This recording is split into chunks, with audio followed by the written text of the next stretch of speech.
Hey everybody, Fragger here with Retroactive, here to return with some awesome games in store. In Retroactive, we talk about old games, newer games, and I hope that we'll see either sequels to these games or maybe a remake or any of these other terms that go along with it. This can cover everything from the NES all the way up to the past generation, including PC games. Now, let's dig right into this week's topic, which is Quake.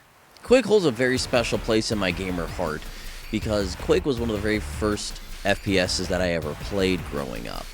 The first was actually Dark Forces, which I've mentioned previous, but Quake was like right after that.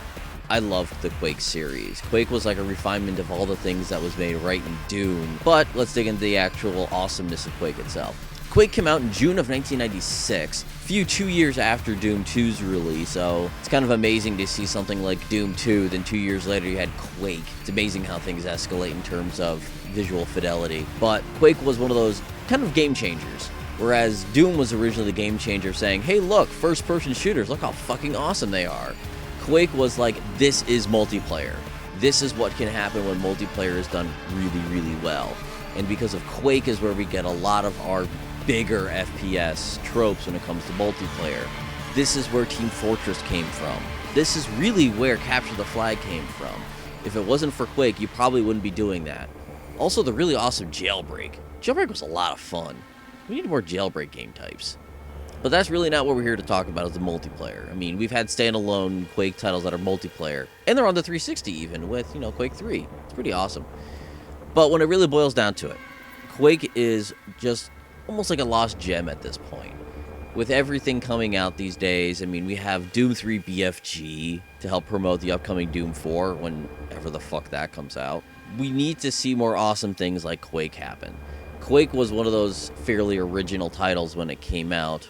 Well, I'm using original in air quotes here, but you can't convey that with sound of a horse. Quake is a really important game when it comes to history.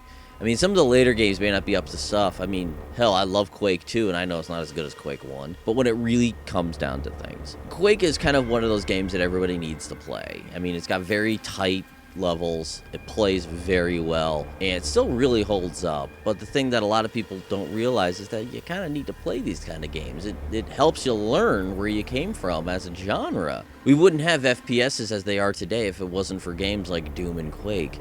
Well, the way Doom is these days, if you have a device, you can probably play Doom officially on it. Doom's fucking everywhere. Quake is kind of the odd man out on this. I mean, it is a series, doesn't get that much attention, and it's kind of weird in that way, because I've always liked it more. I mean, granted, it's got a lot of the same guns, but you start with a shotgun, and you get a nail gun, and the nails have NIN on them. And 9 Inch Nails did the soundtrack, or specifically Trent Reznor did. That's always confusing to me. But this game in a nutshell is awesome. I mean, granted, it's pretty much Doom, but in full 3D. But it's got a lot of tighter stuff attached to it. It's almost like, hey, this is what we did in Doom. We made it a little bit better in Doom 2. We made it awesome in Quake. But in the end, Quake is a fantastic game, and everybody really should sit down and play this game at least once. And what I've actually done with this, I would actually love to see a revival of the series. We're probably going to see a Quake 5 at some point. I mean, it's id. They make Wolfenstein, Doom, Quake, Rage. And we'll definitely see another Quake at some point. But when is entirely up to them. And if Doom 4 is stupidly popular, it may be a while before we see Quake, but I would love to see Quake sooner. I mean, the only real ways that we can play Quake is that you got Quake 3 on the arcade, you got Quake 4 on the 360, which has some really terrible achievements, and you got Quake 2 with achievements with no gamer score, awesome, but no Quake. Come on, guys. Give us Quake. We all want Quake. Well, guys, that'll do it for me this week. See you guys next time.